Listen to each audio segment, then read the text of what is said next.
Laporan praktikum Persemaian bibit kelapa sawit Joshua Siahaan 2502024 Dosen pengampu Salmiati M. Padapi D.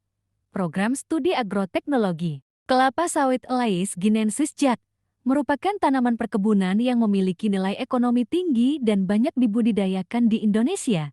Keberhasilan budidaya kelapa sawit sangat dipengaruhi oleh kualitas bibit yang dihasilkan pada tahap persemaian. Persemaian yang baik akan menghasilkan bibit yang sehat, seragam, dan memiliki daya tumbuh tinggi di lapangan Lubis 2019.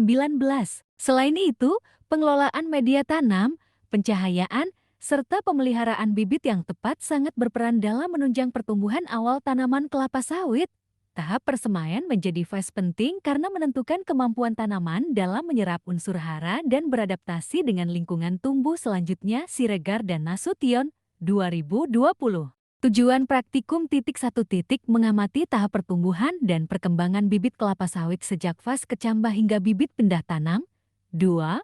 Mempelajari faktor-faktor lingkungan yang memengaruhi pertumbuhan bibit. Alat dan bahannya sebagai berikut. Persiapan media dan bibit. 1. Siapkan polybag sesuai ukuran pre-nursery, kecil, main nursery, besar. 2. Campurkan media tanam tanah topsoil, pasir, pupuk kandang hingga homogen. 3. Masukkan media ke polybag, beri label nomor bibit. 4. Tanam kecambah kelapa sawit radikula ke bawah, plumula menghadap ke atas.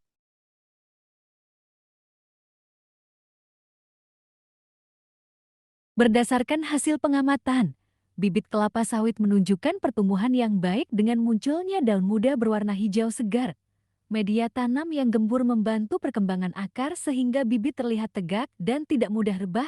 Kondisi kelembaban media yang terjaga juga mendukung pertumbuhan bibit secara optimal. Pertumbuhan bibit kelapa sawit yang baik dipengaruhi oleh media tanam dan intensitas penyiraman.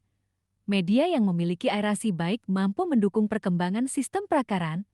Menurut Putra dan Nasution 2020, keseimbangan unsur hara dan air pada fase persemaian sangat penting untuk mendukung pertumbuhan awal tanaman kelapa sawit. Selain itu, naungan yang sesuai dapat melindungi bibit dari cahaya matahari berlebih yang dapat menghambat pertumbuhan. Menurut saya, praktikum persemaian bibit kelapa sawit memberikan pengalaman langsung dalam memahami proses awal pertumbuhan tanaman.